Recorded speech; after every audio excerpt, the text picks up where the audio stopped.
recording. And thank you all for making time to be with us to talk a little bit about your campaigns for the 6th Congressional District. I am going to just start off by having you each give a brief statement about who you are and why you're running. And how about if we start off with Teresa, if you wouldn't mind? Sure. Hello, everyone. Thank you for having me. I'm the daughter of farm workers. We came to this country as immigrants when I was 4 years old. My parents worked in what is now Congressional District 6 in different farms, for that matter. Super excited to have this opportunity to continue to represent my constituents. My entire state district is within the 6th Congressional District. Folks in my community supported me to run for city council, for state office, and now for Congress. And so it would be an honor to represent and continue to represent the people of this district. Thank you. Great, let's go in alphabetical order then. So how about Kathleen, if you wouldn't mind going? Sure. Just a little bit about myself. I grew up in a small, oh, can you hear me? Yeah. So I grew up in a small town. We had very little. We lived above a bakery when I was little, and saw my mom taking laundry to make ends meet. My dad, a lot of what motivates me is what my dad went through. He was a brilliant guy, but very tortured by mental illness that he self-treated, resulting in downward spiral of addiction. My mom took me out of that environment when I was going into middle school, and took us away with literally 2 suitcases. We moved out of state so we could start over again. I watched her work really hard, and that was a motivator for me. I worked hard through high school and college. It took me 10 years to get my undergraduate degree, and then started medical school when my daughters were 2 and 4. Continued to work extra just so I could pay for childcare. I've been fortunate, and I realize the luckiness I've had in my life, how things could have been so totally different. That's what really motivates me to work in a different capacity now. I've 30 years I've been a physician, and now I have the opportunity to do something at a bigger scale. I really want to make Oregon healthier for everyone, our families, our communities, and our climate. That's what motivates me, and I'll advocate for people in this district just as I've advocated for the patients I've cared for the last 30 years. Great, thank you very much. And Andrea, if you wouldn't mind. Yes, good evening, everyone, and thank you for having us. So my name is Andrea Salinas. I'm the state representative for House District 38, and I'm really excited to run for the 6th Congressional District. I have been a progressive leader in this state since I took office, and before that, when I was an advocate for many different organizations.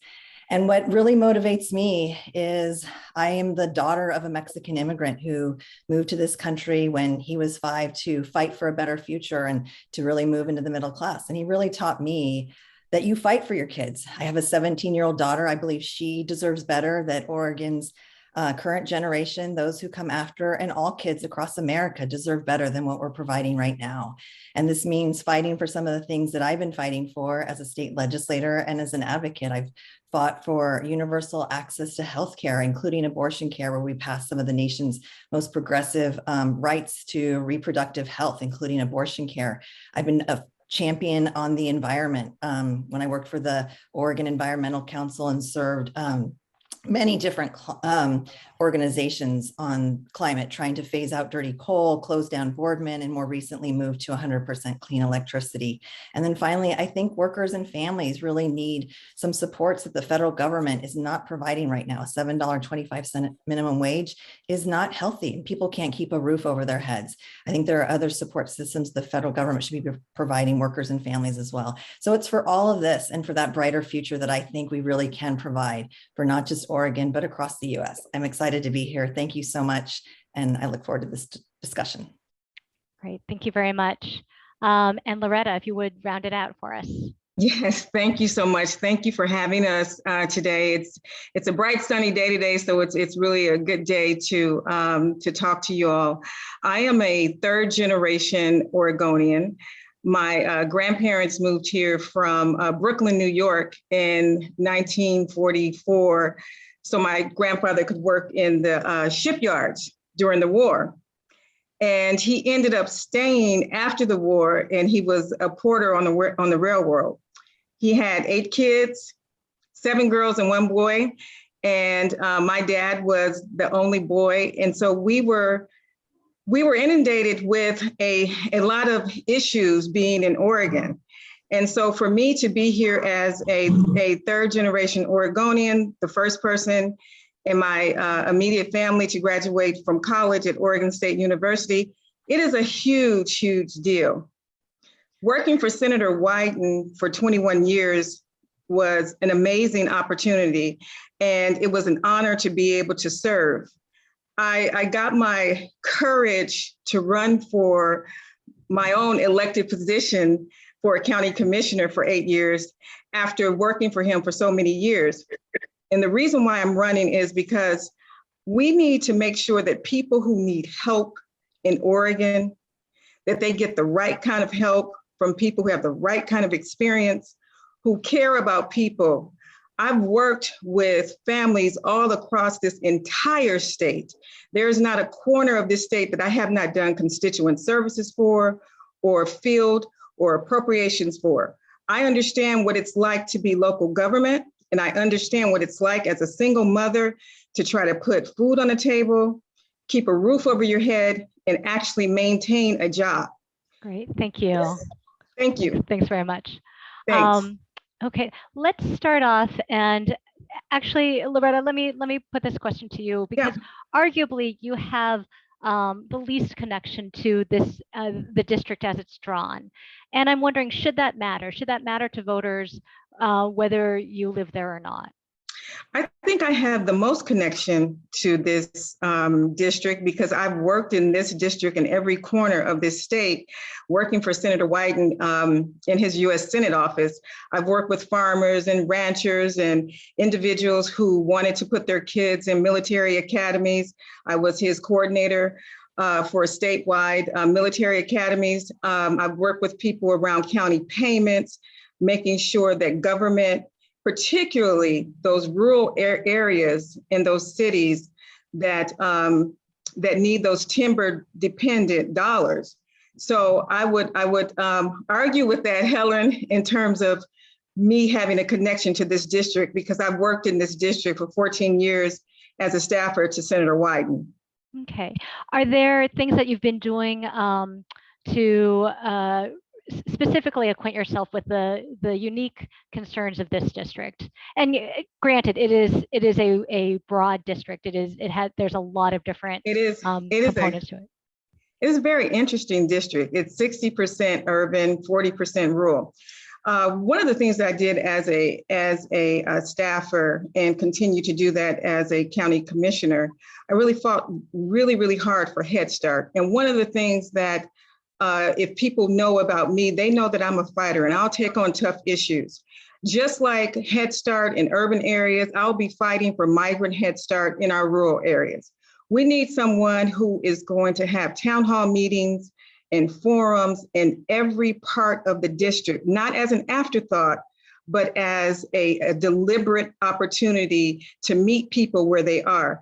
Now, working in a congressional office and going to a Senate office, we went from a very small office to 6 offices. And the way that we met people where they were at, we had to go in that community and meet them. And so that's what I've been doing since I've been running. Great, thank you. Andrea, slightly same question for you. You don't live in the district, or I guess it is kind of the same district, or same question. Does that, should that matter to voters?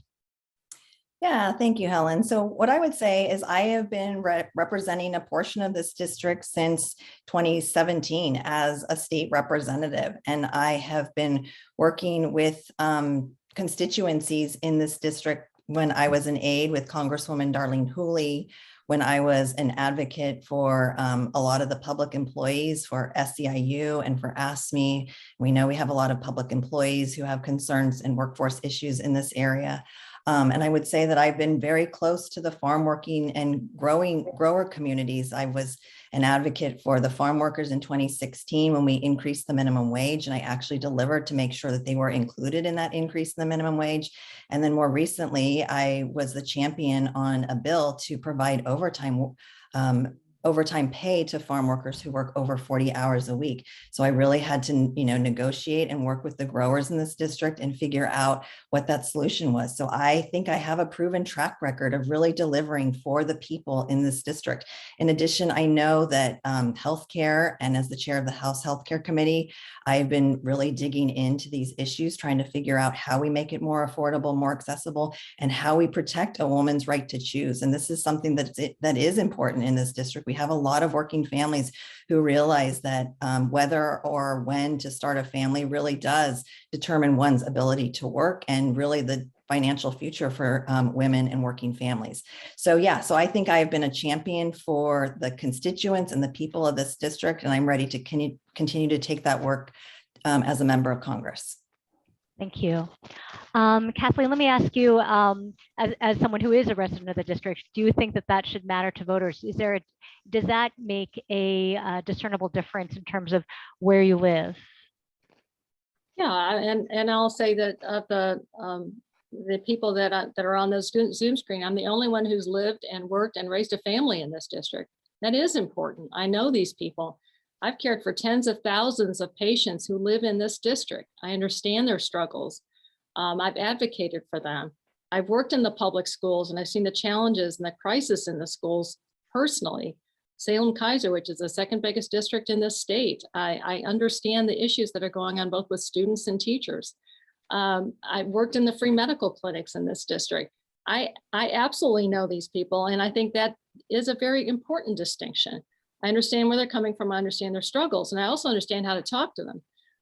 As part of the work that I do, I get people together. That's how I solve problems, and I work to collaborate collectively.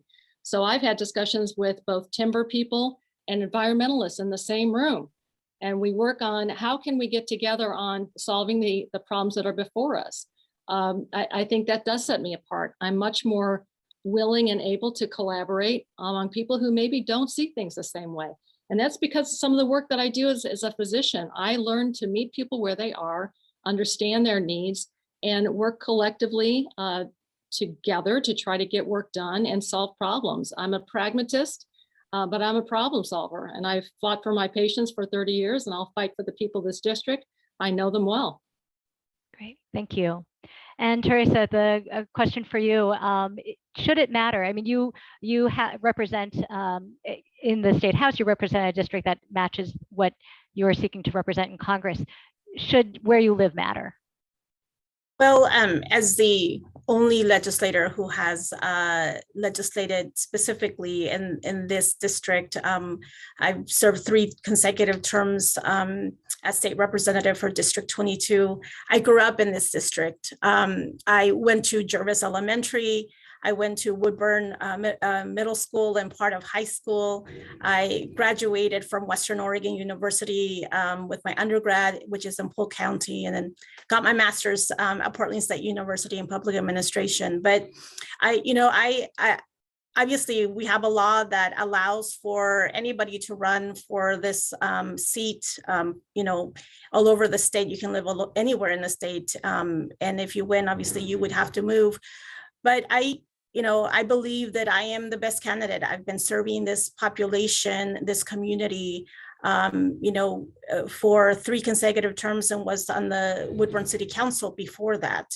A large portion of our community in this district are Spanish speakers.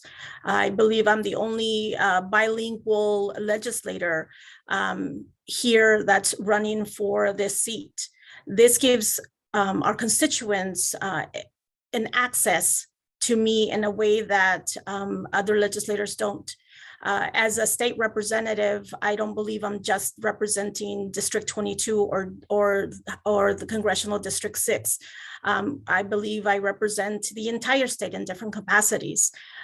Different Spanish-speaking community members from all over the state have reached out to my office for help because they can't reach out to their own representative because they don't speak the language. And that's important in this district. My website is trilingual. It's Spanish, English, and Russian because we also have an old believer community that lives in this district. And so for me, that's incredibly important. I've built, excellent, I would say, relationships with different community members. We also have in addition to our farm workers, we have different languages spoken, indigenous languages spoken in this district as well, because of our large farm worker community. I am Purepecha. I'm the only indigenous immigrant Latina legislator to serve for the state. And that's important to me that we have a legislator that is accessible, that is inclusive, that really works on issues that are important to this district. I helped pass many healthcare policies that focus on health equity. I am the chair of the Education Committee and have passed many policies that impact our students, including making sure that we added close to $100,000 close to $100 million to ensure that we address the workforce issues within our K-12 system. I also helped pass family and paid medical leave, which included our farm workers. Many policies out in the country, don't have or don't include farm workers. This is important to me because my parents have been working as farm workers along the I-5 corridor for 42 years. On the floor, when I spoke on behalf of the farm worker overtime, I mentioned how my parents wanted to make sure people knew that they have been making pretty much minimum wage the entire time they've been working as farm workers to ensure that we had food on our tables and not worry about where, fruits and vegetables come from at the grocery store. So I feel that I am an excellent candidate for this position. Thank you. Great. Thank you very much. I'm sorry to interrupt. No, that's fine. Let's see. How about let's go to Andrea for this. What should be the next step in the federal government's COVID response? What do you want to see them move forward with? What is their responsibility, do you think, to states? Yeah, thank you for that question, Helen. So I was really surprised when the federal government was really caught flat-footed when it came to the COVID response. We saw, in 1918 that we had a pandemic. We knew that another pandemic was coming, and there is no reason that we should not have had public health protocols in place. And we know that the Obama administration left the Trump administration with some guidelines and suggestions for how to roll that out. And while that was going on, the CDC, we were rolling back funding for CDC. So that is the first thing I'd love to do, is to see that reinvestment in CDC. Right now, President Biden's budget put out some additional investments. And I think if we're going to deal with the pandemic related issues around this, we need to do it now because it's front and center in people's minds. We can't wait for another 2, 5, 7 years to make those investments in public health. We need to be able to reach out to our communities to be more inclusive, because we did see our farm working community not have access to health or even have the information around health. I spent so much of my time as House Healthcare Chair trying to make sure that the Oregon Health Authority and that the federal government was getting information out in languages that people spoke, so they were able to do that kind of outreach. It's why I passed a bill to make sure that our providers are providing, and it's a requirement, it's a federal requirement, but at the state level, we need to make sure that we're enforcing the ability for providers to provide care in languages that the patient actually speaks. So I passed a bill on that, especially given the pandemic. These are things that I think the federal government needs to do from a pandemic perspective. Then moving on from a family perspective, I think we need to prime the pump to make sure that families can get back to work. And that means looking at our childcare infrastructure. We don't have enough childcare across the United States. We need to make sure that childcare providers are being paid a rate that that's a living wage, and that isn't happening right now. In order for people to go back to work, people can't both afford and find childcare, and we need to make sure that that childcare is affordable to parents as well. And I think that's a big first step in people trying to find what is their next move in terms of workforce. And so I think so looking at workforce and then making sure that we are pandemic prepared, and that means from an emergency preparedness and a healthcare perspective. Great, thank you. Kathleen, same question for you. What role should the federal government be playing at this point in COVID, and what would you like to see them provide for states? So throughout my medical career, I have studied pandemics, and I studied the 1918 Spanish flu pandemic, and it was terrifying to think of how severe that was and how many deaths it caused worldwide at a time when people really didn't travel. There was much less population, people didn't travel, yet it was devastating. And knowing that and seeing how poorly funded and how fragmented our public health system has been worried me for a very long time. So I can tell you, I'm not at all surprised with what happened with COVID. The thing I am disappointed in as far as a federal response is how poorly we communicated the problem to people. And I think that was partially because we were a little bit flat-footed, to Andrea's point. But we have to learn from that. We have to learn how to communicate to people. And what people didn't understand is this was a rapidly changing situation, and we need to tell people things are rapidly changing. Our guidelines may change as we learn more. Be very upfront and honest about it. We should be celebrating how quickly we're able to get very effective vaccines. That is a scientific breakthrough that will continue to move forward. And I'm really pleased to see that. I'm also pleased to see that we just got additional funding to be sure that we can still do testing, still get more vaccines in the pipeline, which is going to be very important. What people need to remember is this pandemic is not over. This virus is still circulating and it's still mutating. And we may see additional waves that are more deadly again.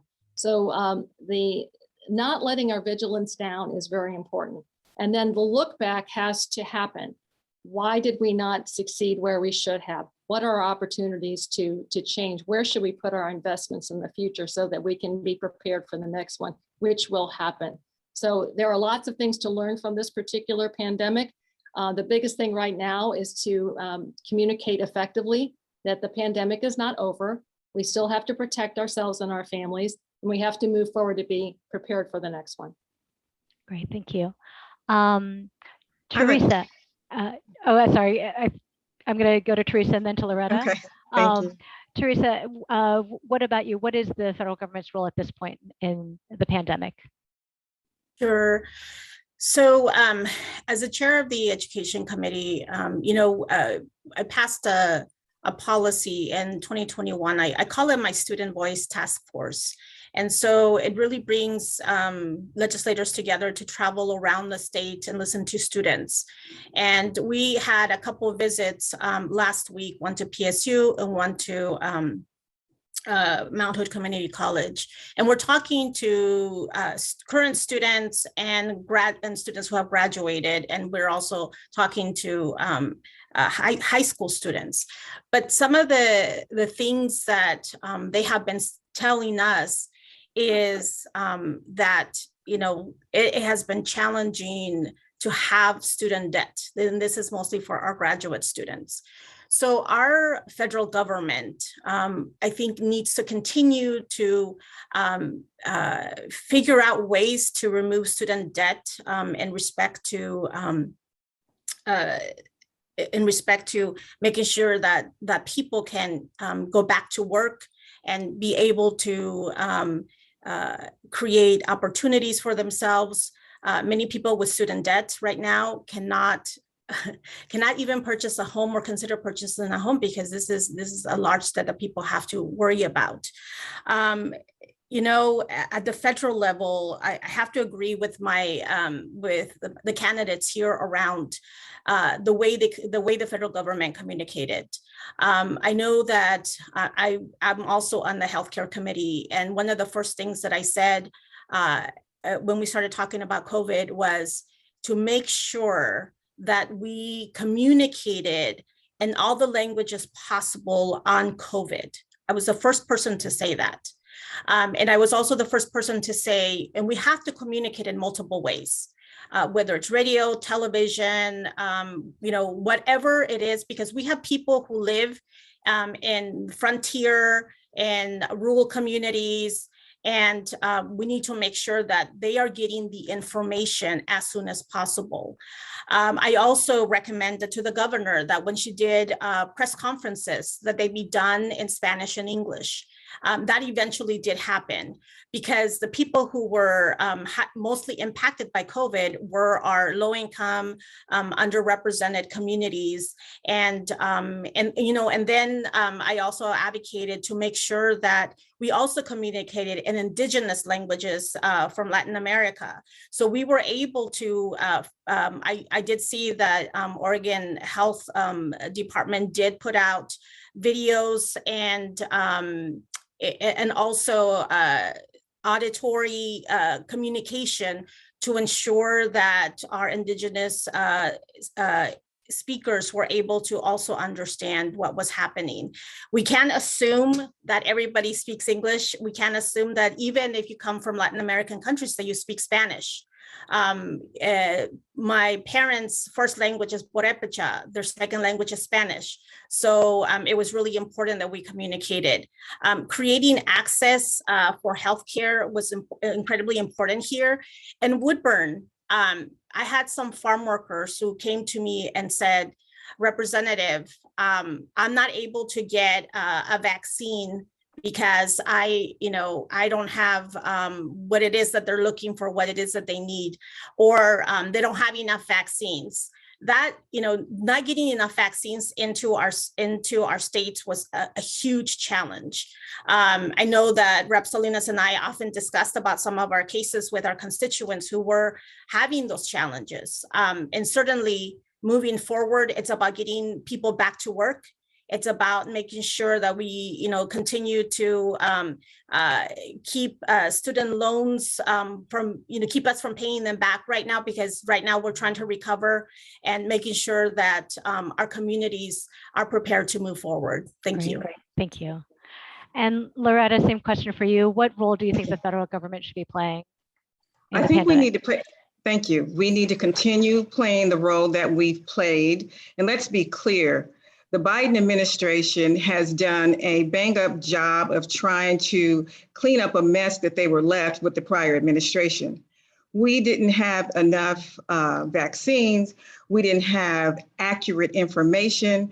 And the one thing that we did know is when the Biden-Harris administration came in, they gave us clear information that we felt that we could trust. What I do know is, from working in a congressional office for 21 years, it is so important that we give our constituents good information. 65 to 70% of what we do is constituent services, making sure we help constituents with benefits, with Social Security, Medicare, housing, getting their Veterans Administration, the DD-214s. So that's where we're going to spend a lot of our energy, is in constituent services. But what COVID showed us was that older adults, seniors, communities of color, they were hit the hardest. And our prior administration did not care. When the Biden administration came in this last year or so, they have been on it. They have been making a very deliberate attempt to make sure that we have the appropriate amount of vaccines in communities, low-income communities, rural communities, older communities. And no one is talking about the fact that nursing homes were hit the hardest. We have to make sure that we have a good comprehensive health care, like Medicare for All. I authored and passed the Medicare for All resolution when I was at the county, because I know that we need to expand Medicare, we need to reform it, and we need to put some effort and a lot of energy in making sure that our most vulnerable in our communities, that they're getting appropriate information. Secondly, we need to make sure that small businesses are able to return to the level that they were in before. It is no coincidence that during this pandemic, that corporations, they have just like exploded in their profits. Small businesses, they're still trying to get up. And some people, even in this community around Oregon, they have not gone back to work. So you need somebody who's not going to be afraid to tell truth to power and say we need to get additional services for our small businesses, our farmers, our ranchers, to make sure that they can get back up to speed. We're having two pandemics. Climate change is real.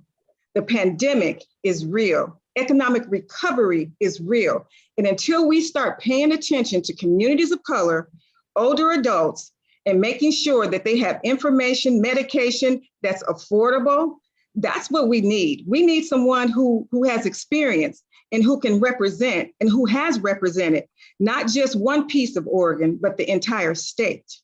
Thank you. Let's see, Kathleen, let's move to you for this question. You all share similar priorities. There's talk about healthcare, increasing access to quality healthcare, expanding affordable housing, addressing climate change. So what is it about, is there something you can tell me about either your experience or your approach to things that really distinguishes you from the others and tells voters that you'll be more effective than other candidates would be? So I guess the reason I think that I'm the best candidate, frankly, it goes back to your initial question. I'm the best candidate because I've lived here, worked here, and I've raised a family here. I understand the struggles of this community. I've been involved in the community outside of the work I do for the entire time I've lived here.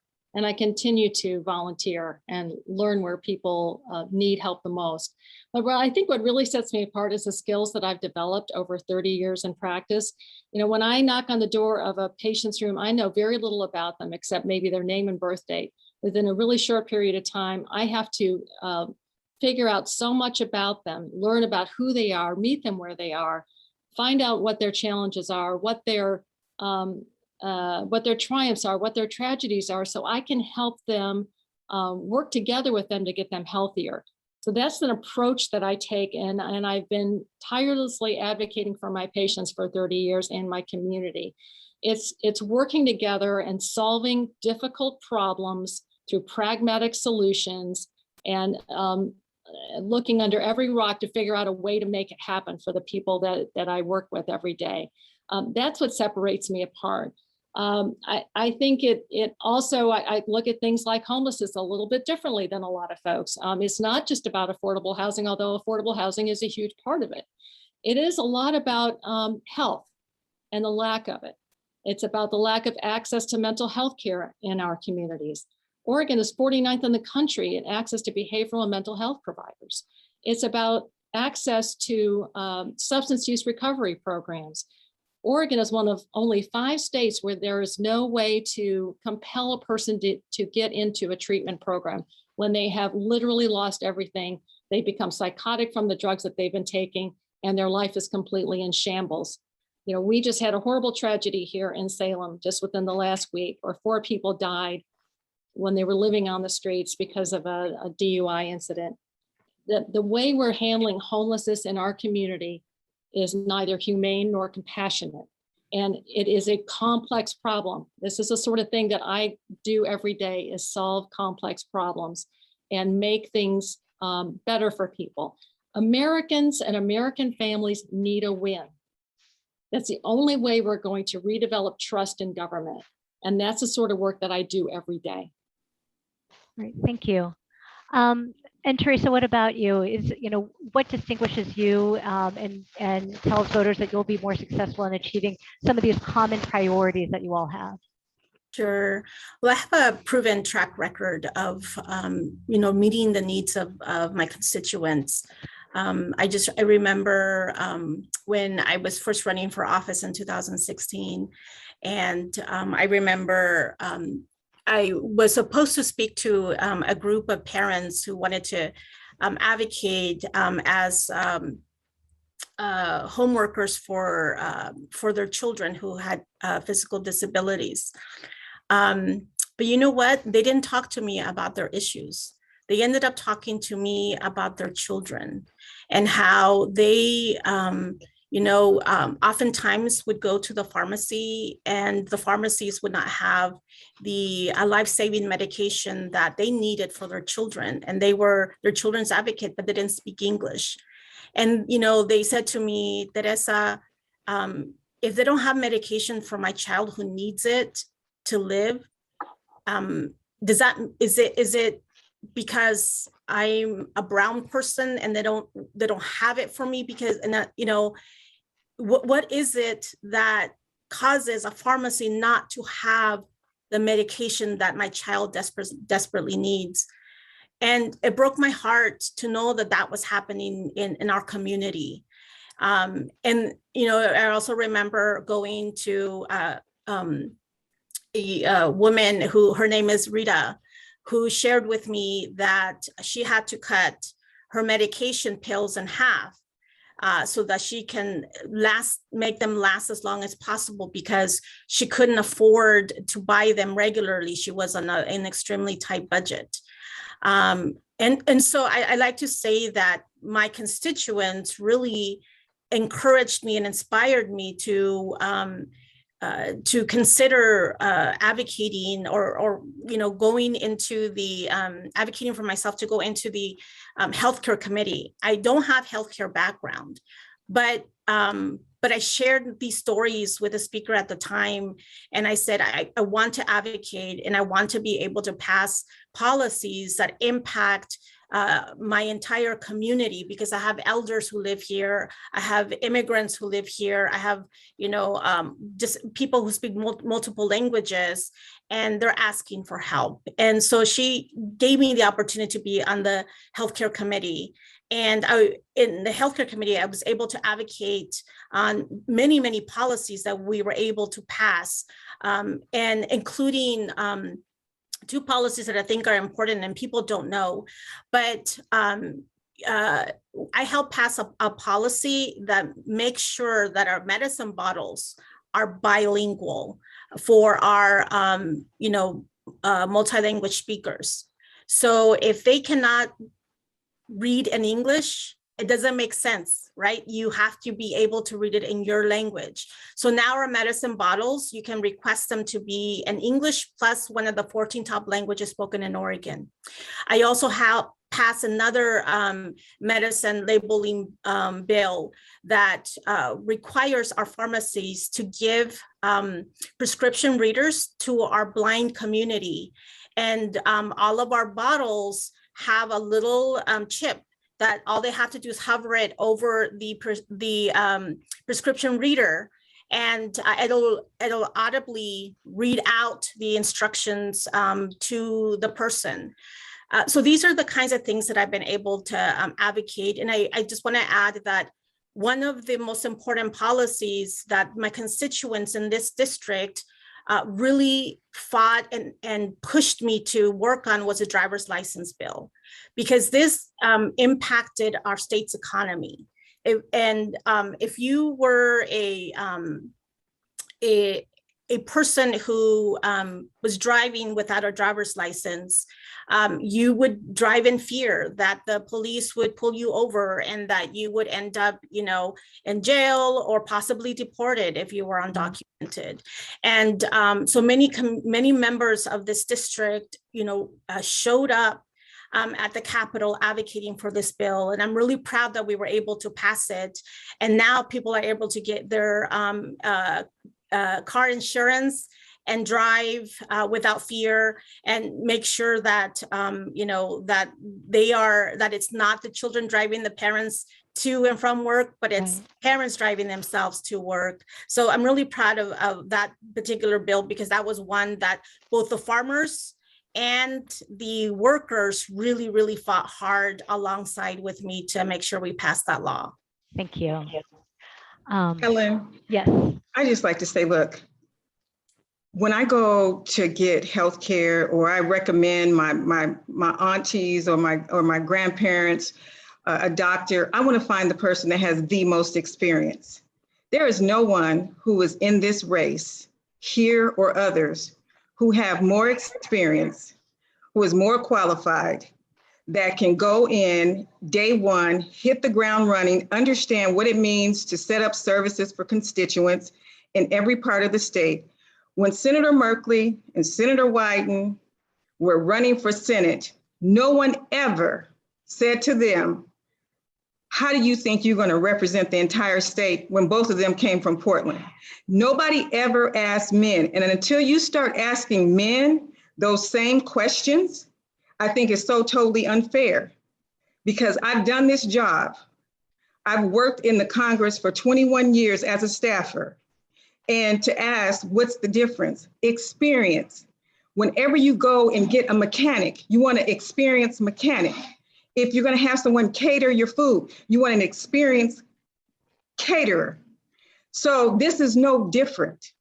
We don't have time for on-the-job training. We need someone who knows what to do, when to do, and how to do. Not talk about it, but you have to have someone who's going to be about it. No one has brought in federal dollars like I have brought into Multnomah County. I brought in $30 million. When I saw that kids were not graduating, kids of color were not graduating from high school, what I did was I pulled together a coalition from Latino Network, NEA, ERCO, SEI, and I said, look, let's get some of this federal money, the Promised Neighborhood. It is going to establish an opportunity for you all to bring more kids into your program so that we can graduate more of our kids of color. I did that. I pulled that group together.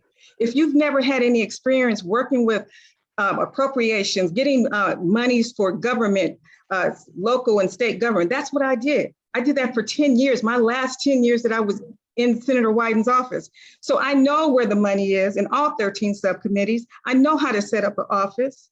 I know what it means to reach out to communities of color and really mean it and give them meaningful legislation, give them meaningful dollars. I've done all of that. So there is no question about experience when you're talking about Loretta Smith. Great, thank you. And just, I will say that, you know, I don't know what previous editorial boards have asked. I would presume that the question to Ron Wyden when we were doing senatorial endorsement boards or endorsement interviews and Jeff Berkeley would have been, how do you represent Oregonians? Because that's pretty fundamental. I don't remember it. I don't remember it ever, that you ever asked a man What I will say is that I have asked about the residency question to the some of the male candidates in the 5th Congressional District who are running, because one of the people we're talking to is not a resident of that district. So this is not something we're doing just asking of women. I think it's a legitimate question, but thank you. Andrea, can you talk a little bit about the fact that you all share similar priorities? What is it about your experience or your approach will make you more effective than the others in delivering? Yeah, thank you. So I have been delivering, I don't just hold progressive values, I have been delivering progressive victories. I worked for 3 different members of Congress, Senator Harry Reid, Congressman Pete Stark, and Congresswoman Darlene Hooley here in Oregon. For Congressman Pete Stark, I served as his Ways and Means Policy Advisor on tax, trade, and Social Security issues. And yeah, I was responding to constituents. I was making sure that the Clinton administration didn't privatize Social Security. We fought like heck on that one. I know how to get things done at the federal level from a policy perspective. And then moving to Oregon, I continued my progressive fight at the federal, or excuse me, at the state level, really working with side by side with advocates, with the farm workers, on the minimum wage bill with SEIU to make sure that when we stood up the exchange and Governor Kitzhaber stood up the exchange, that public employees could take advantage and move into the healthcare exchange as well and get quality access to healthcare. And then as a state legislator, I've been a fighter. So as an advocate, though, also when I served for NARAL Pro-Choice Oregon, I passed the country's most progressive, comprehensive reproductive healthcare policy that is being modeled and that Colorado just passed the other day based on our bill that basically provided for prenatal care all the way to postpartum care and included abortion care for women who couldn't access it because of cost. That is something that I have a track record of doing. And then when I moved into the legislature, in terms of my leadership, I was the majority whip. I served as the House Healthcare Chair and really, I think, moved some great policies around that as well. Really looking at hospital costs and trying to bring down the cost of hospital care, as well as prescription drug care. Oregon has some of the most transparent drug pricing laws, so seniors aren't having to choose between, splitting their prescriptions or buying groceries. And I have been a climate champion for years. I was the lead advocate for the Oregon Environmental Council. I served with the Trust for Public Land. I worked on wilderness issues for the Pew Charitable Trust, and I served on the board of OLCV for 8 years. I helped to phase out Boardman and take out dirty coal. We moved to 100% clean electricity just in 2021. By 2040, we should be moving there. And we worked across the aisle and with industry and all these things, with the hospital healthcare bills that I've been passing. And I was the lead champion to move to a constitutional amendment to make healthcare a right. And I think it's really the reason that I think, unlike other people in this race, I have the endorsements of over 80 elected officials, community leaders, and organizations, including just today, Governor Brown came out and endorsed me. Congresswoman Suzanne Bonamici, who has been representing 40% of this district, I have her endorsement. OLCV, the Oregon League of Conservation Voters, as well as Planned Parenthood Advocates Federation and SEIU, amongst a number of other unions and people who represent working people. So I'm really proud of my lifetime of work that has led me to this point, because I do think I know what works in Congress. I think I know what works at the state level. And more importantly, I know what doesn't work and where those disconnects are, and then how to listen to people, how to bring people around the table to find solutions that can work for everyone. And I have the skill set from a policy advisor perspective to the actual person who's implementing and moving a piece of legislation. I'm so excited to take my history of work to the federal level and serve as the next member of Congress from the 6th Congressional District. Thank you. Let's see. Let's go back to, I think, Teresa. These days, inflation and the price of gas are among people's greatest concerns. What can and should Congress do to address this? For instance, would you support putting or suspending the federal gas tax? Well, in a short run, I believe that we need to review offshore leases to reduce the gas prices.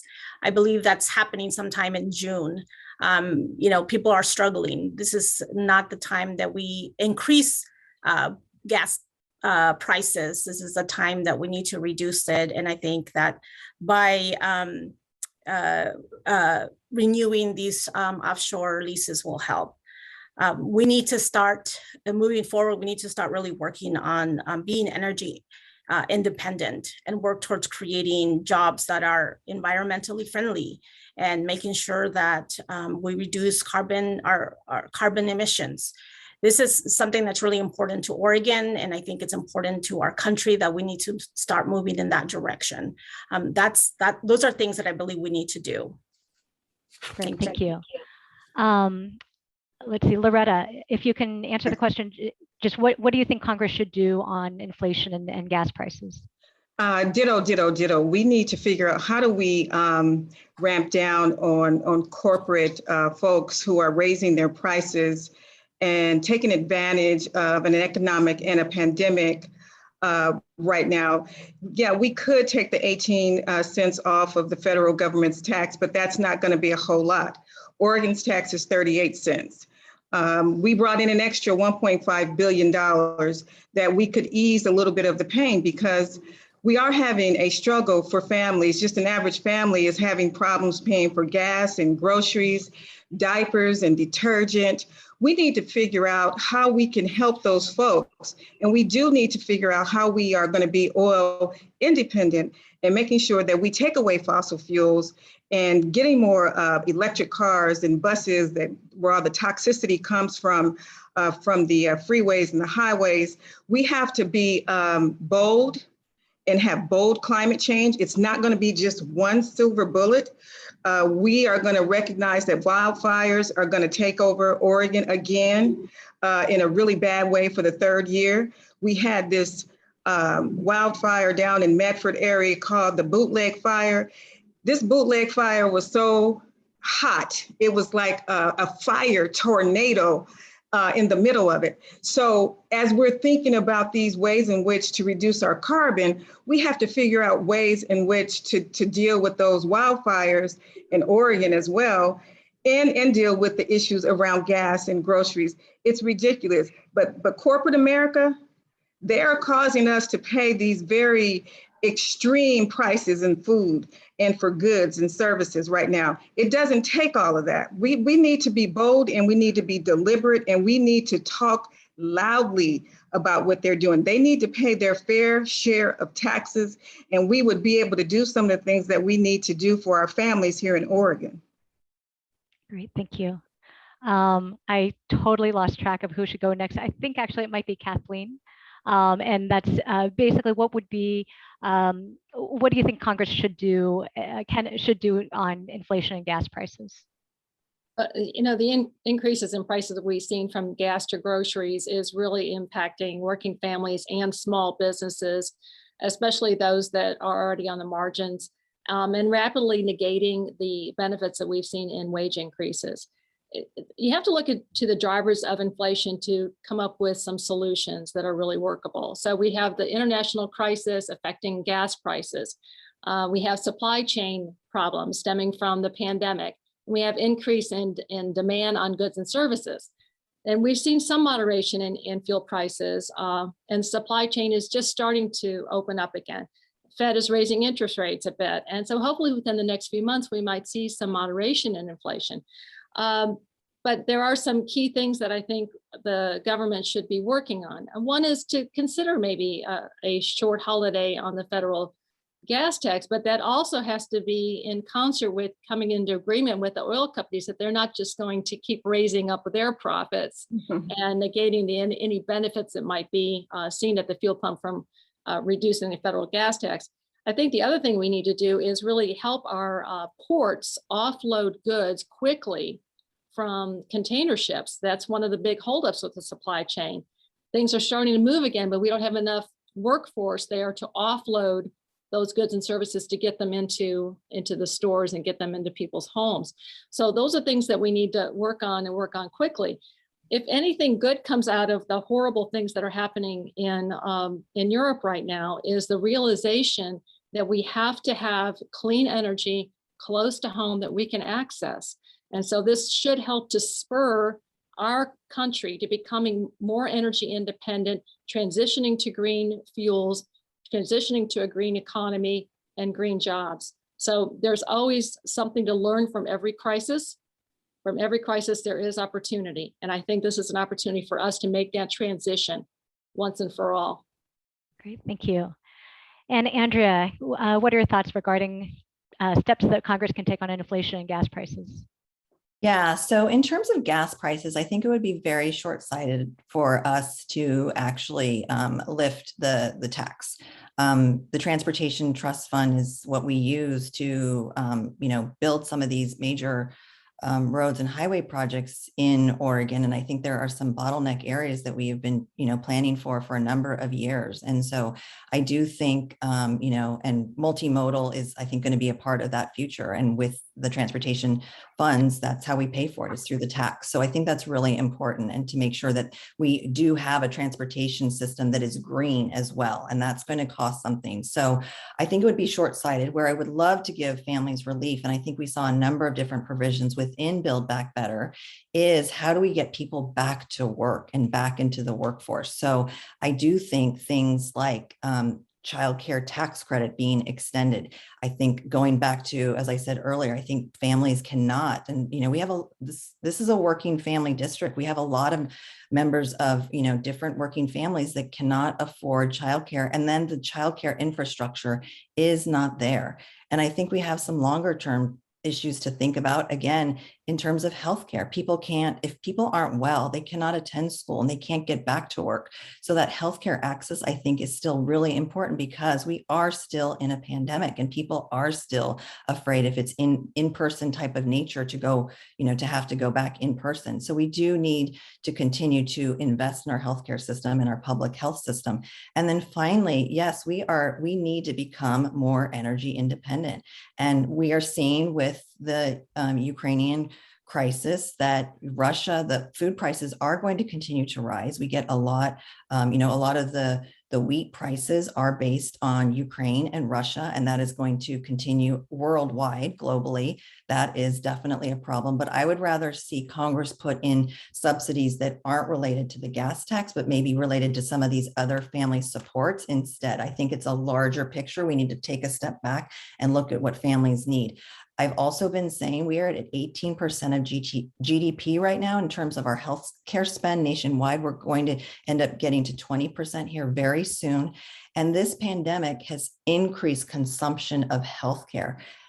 At the same time, we have a huge worker shortage in terms of healthcare. I've asked different CEOs of different hospital systems and different organizations if they have an analysis around this, and I haven't seen anything come out from the president's economic advisors. But I do think that healthcare, once we start to get back to a level set in terms of our consumption and our revenue spend on healthcare, that will also help to spur, to stop, this inflation trend. So I think, but the clean energy economy is ripe for Oregon. We have some of the best offshore wind. I had a client who was trying to get an offshore wind project down in South Coos Bay, not just in the US that we have the best wind, we have some of the best wind in the world, and we are ripe for attracting additional renewable energy resources and really building that out. And that is how we make our way to energy independence. So I'm really excited. I do think Build Back Better has a number of different, including investing in clean energy technologies, investing in families and their ability to, with some supports, to return to work. We'll return to Build Back Better, but I know that Laura has a few questions as well. Yeah, I'll say the question out loud and just tell me if you need me to ask it again, since I know there's a number of folks to answer, but I think we'll start this one with Loretta. And, as you all know, there's a large percentage of federally owned forests covering much of Oregon. And I'm curious your thoughts on how those forests are managed, especially as you mentioned, considering that we're seeing our wildfire seasons grow longer and get more deadly and more destructive. So how has it been done, and what would you like to see changed, if anything? Couple things. I think we could do a lot better job of managing the forests, but as I said before, Oregon has more than 50% of their land is forest land. And how we pay for some of these services that we need locally, for libraries, for local government, for public safety, is getting those county payments. And so I think in terms of making sure that you have someone who is going to fight to make sure that those East Coast congressmen, because they're like licking their chops right now, they're trying to figure out how to take this timber money away from the West Coast. And if they figure out how to take this money, you're talking about inflation. You're talking about places like Falls City, who are really timber dependent, and other cities in Marion County, Polk County, and Yamhill County. They're not going to be able to survive. They're not going to be able to provide healthcare services. So when you're linking the forest, you have to never forget that those forest payments that come to the West Coast, you have to have someone who understands that it's important. You need someone on the House side who's going to be out there fighting to make sure not only do do we have jobs in the forest, and that we figure out ways to replace jobs and to make sure that they have healthcare in rural areas by keeping those dollars there, and that we manage our forests properly. It depends on who you talk to in terms of how our forests are being managed, whether you're talking to folks at the Forest Service or you're talking to environmentalists. But we have to protect our most precious resource in Oregon, and that is our forest land and our farmland. And we have to be very mindful that we have to have all the stakeholders sitting at the table.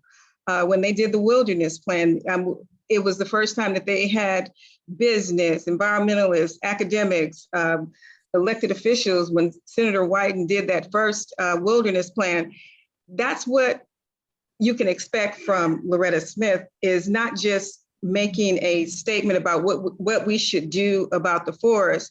We need to have all the stakeholders who are involved with the forest and who are going to be impacted by it at the table to come up with those decisions.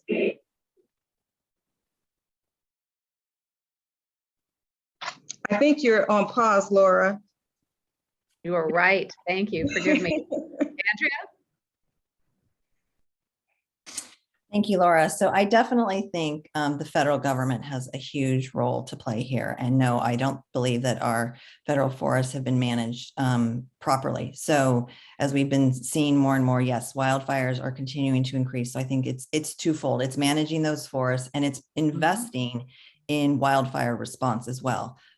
Oregon cannot do this alone. And this is my experience in also, figuring out where the investments are coming from the federal government and where they lack, and where the state has to pick up. So I think managing those forests is really important. I think we need to figure out how we do a much better job of sustainable forest practices from the federal government level. And I think the private forest accords that we just passed is a key way to do exactly that from the federal government's perspective, to make sure that, there's, sustainable management happening in a way that, protects our rivers and streams and habitat, as well as making sure that, we start to reduce what could be managed through proper management, those wildfires. So that, I think, is a big part of the federal role. And when people ask what committees do you want to serve on, I do want to serve on natural resources because of our abundant agriculture and the forests and the forest practices that happen in this district. So I'm really excited around that. I also think that we have to look from, I think, a federal level, because it's not just the state of Oregon. We're seeing it up and down the West Coast, Colorado, in terms of this, but we have to look at a wildfire urban interface, which is something we've been talking about a lot in the state legislature, and where people move. And we saw it down in California as well, with some of their fires. People are moving closer and closer to where, and we saw it here, right? I mean, moving into the Portland metro area. So how we, utilize land, so our land use practices, as well as our fire and forest management practices, they all have to start to come together. And again, I think I have enough experience to really start asking those deep questions where we're getting at the combination of how all three fit together. Thank you. Teresa? Actually, I think it's Kathleen and then Teresa. Sorry, in my warped kind of order. Sorry. Okay. So if you look at what we went through a couple of years ago with the wildfires and saw the devastation that happened, not just to our beautiful forests, but what happened to people whose lives were impacted directly, people who still are trying to rebuild their lives. I took care of a lot of people who suffered from lung disease, who came in literally gasping for breath because of those wildfires. We see the devastation caused by a combination of a perfect storm, forest mismanagement, climate change, and that perfect east wind that came in. So this is a complex problem, and we need to figure out how to work together to fix it. And one of the things that I'm somewhat optimistic about is the fact that the private forest accord actually happened, and that was a cooperative venture between private owners and environmentalists to try to get this work done to protect the habitat. what I've found in talking to people about this problem is that there's so much distrust between the different groups because they've felt excluded in the conversation. And we don't have time for that kind of nonsense. We have to work together pragmatically to get stuff done. When you look at the way our forests are situated, it's a patchwork of private land, public land, state-owned forests. They're all together in a patchwork quilt. So you can have one land being managed a certain way by someone who owns the land privately, and right next door you have federal land. Well, a fire doesn't care what your boundaries are. A fire is just going to do what a fire is going to do. So we have to figure out how to work together to get this taken care of.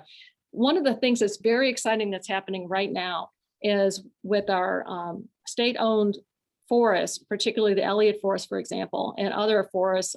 There's a wonderful project from Oregon State and some of the other organizations that are actually looking at how to best manage forests from a scientific, data-driven design. And that's the information that we need moving forward, because there's a lot of conjecture and a lot of people looking at things quite differently, but we really need data to know how to move forward based on what our current situation is, based on what our climate's going to be doing in the future. So these sort of management decisions have got to be driven by data. And we have an enormous opportunity in Oregon because of the way we have some research forests now that are going to give us that information. We've got to pull everyone in together to use that data and come up with a plan that's workable. And I'm hopeful that other places in the country are going to be able to benefit from the work that we're doing in Oregon. But this is exactly the model that we need. We need science and data-driven information to help us guide decisions as our climate changes. This is exactly what we need to be doing in multiple different aspects of how we're going to manage things moving forward. Our climate is changing. Agriculture is going to need to change as well. So let's use science and data and work together to get it done. It's not a simple, yes, it's been managed right, or no, it's not. It's much more complicated than that. So let's move forward together on working on these projects where we can actually impact people's lives directly. Thank you. Now, Teresa. Thank you. So I have to agree with the candidates here, and that I think the federal government has to do a better job at managing the federal forests. I also believe that it is important to work in collaboration and partnership with state, the local municipalities, and the federal government to ensure that we're doing everything possible to conserve and preserve our beautiful forests. We have, climate change is just one of those horrific things that are happening to our world and our country. And, we obviously need to do a better job at protecting it. But I also believe that we need to make sure that we are investing in making sure that our firefighters are getting paid, equitably, and that they have all the equipment needed to make sure that our forests are protected, or when when we have fires, that they have all the tools needed to make sure that we stop it. I also believe that training is incredibly important as well. Kathleen made a really good point in that we need to add the science in addition to the work that's already being done.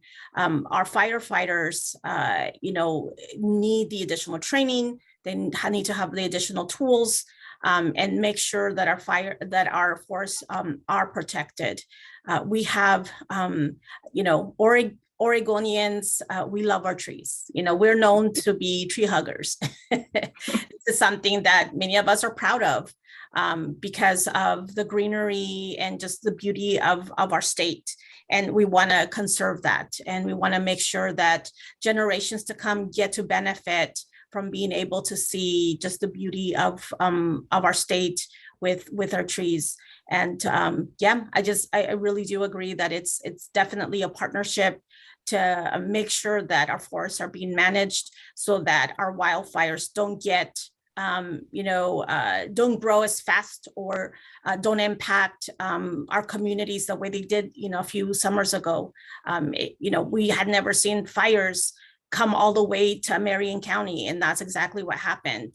And it literally destroyed towns in Southern Oregon, where our students, couldn't go to school because they had to shut down the school. It's just not a place to be in with all the smoke and the fires. Our families were devastated. Our families lost so much. And so we need to do a better job at managing the forest. Thank you. Great, thank you. We only have a few minutes left, and somehow I want to tackle Build Back Better. So if you can keep this to 1 minute at most, I think we'll start with, this will be interesting. But the question is basically, the House passed the Build Back Better plan, but it has stalled, it has ground to a halt. What is the path forward in terms of, do you think that this should be retooled in some way, or is your hope that it still just passes in full? And let's start, now I lost track again. Andrea, I think. Sure, thank you. So I say this all the time, but I say this in the Capitol, right? I know how to count to 31 and 16. And I think, Congress, for some reason, doesn't know that when they can't get something through, they need to negotiate. They need to figure out how to change. And as the frame that you used, Helen, was retool, right? Okay, so as this package stands now, as the House passed it, it's not going to pass the Senate. So who do we need to talk to? Is it Senator Romney? Is it Senator Manchin?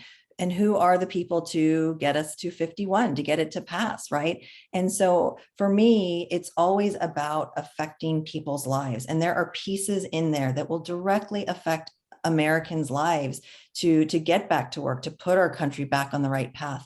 And if that means negotiating to get something passed that directly affects whether it's access to childcare or, moving the dial on clean energy or whatever the case may be in that bill, and there's a lot in there, then we have to negotiate. And that's where I feel like I've been a collaborator, and I would love to see that happen in Congress. Is there something off the top of your head that you could say, this is something that if we lost this, you could still support? Or I guess I should and maybe this should be the question as part of this, but what would you be willing to give up, or what absolutely has to go forward? If you can, are there pieces that you could live without? Yeah, I mean, I think there's some pieces in terms of, and I've been talking about this a lot because we passed it in the at the state level, and I was instrumental and a champion of paid family medical leave. So I think that is something that's really, really important. But are people not going to be able to return to work if we don't have that? No.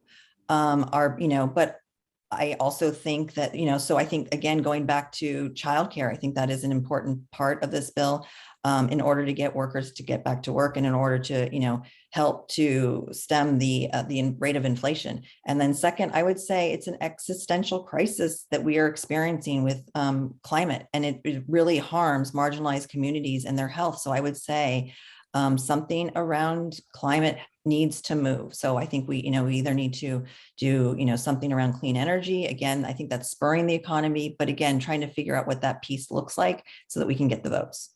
Thank you. And hearing your answer and thinking about this more, you helped me retool my own question. I think for the rest of you, if you could just kind of address this in the sense of, does it need to be revised?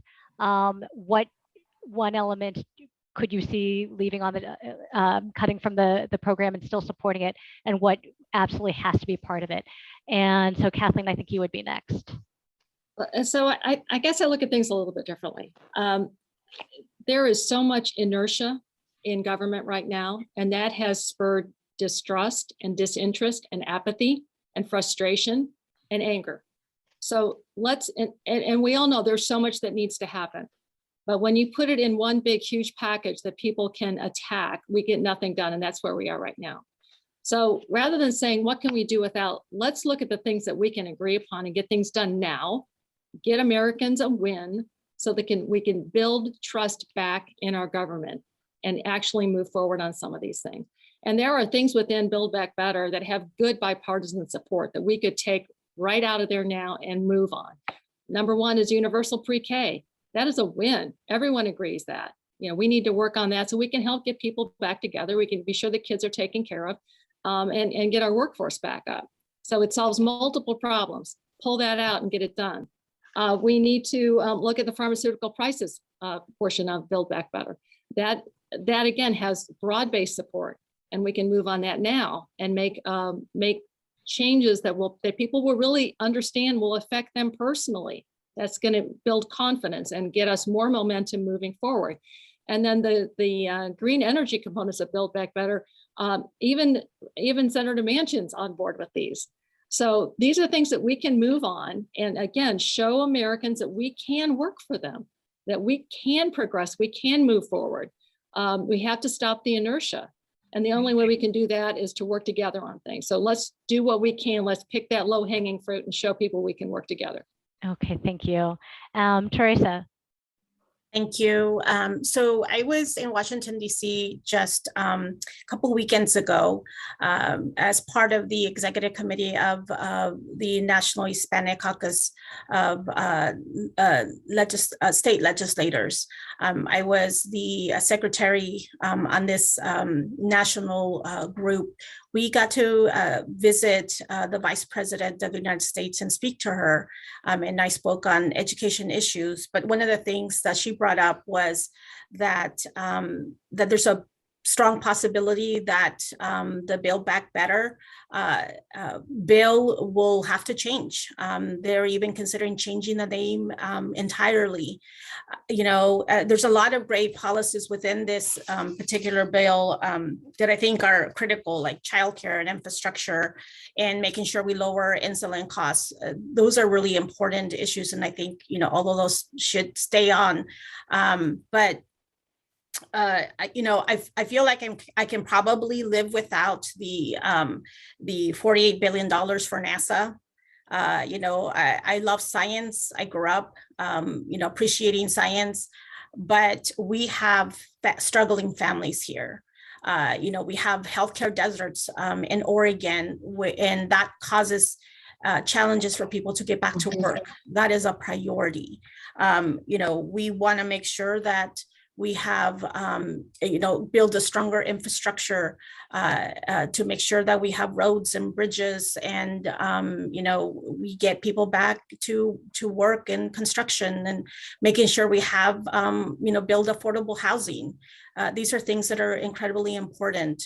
So if I was to make a decision just solely on what's in there right now, I could, live without investing in NASA right now, because we have many more important issues that I think are really about helping our families get back to work and ensuring that they have all the support services and systems in place to make sure that they are where they need to be. Thank you. Thank you very much. And Loretta. Thank you. As a single parent, I had to pay a lot of money back in the day for childcare, and it was $500 a month. And that was an extreme amount of money. And so I would definitely keep the daycare piece, because what I think is happening right now, this astronomical daycare costs, they're pricing people out of the workplace. It's not cost effective for working families to put their kids in daycare. So we have to keep that. Last year I learned about, I have a new medical condition, which is called diabetes. And diabetes, you're either treated with pills or insulin. We have to keep that piece on the insulin, keeping the insulin down to $35 a month. That is so unfair for us to have to pay those really high costs of insulin. If you look, $1 in $4 are spent on diabetes for care for people who have diabetes. It's like we're spending $36 billion to treat people on Medicare with diabetes. And then you have to look at who are we treating? We're treating a lot of people of color, a lot of folks who are low income. And so we need to educate folks on how to better take care of themselves. And the last thing that I would do is kind of express this point about the baby boomers retiring. For the next 10 years, every day for the next 10 years, 10,000 baby boomers will be retiring. If we don't figure out how to keep that home health care piece in, that piece will take care of the baby boomers and the folks who come behind them, to make sure that we have people who can have expanded salaries, benefits in order to take care of folks. That piece needs to be kept in, because right now we don't have the infrastructure to take care of all the people who are going to need the healthcare services as it stands right now. So those three things we have to keep in, and how we carve out the other ones, we can work out with some other negotiations. But I would stay away from cinema. I would stay away from the good senator from West Virginia, because I think we need to work on some other people.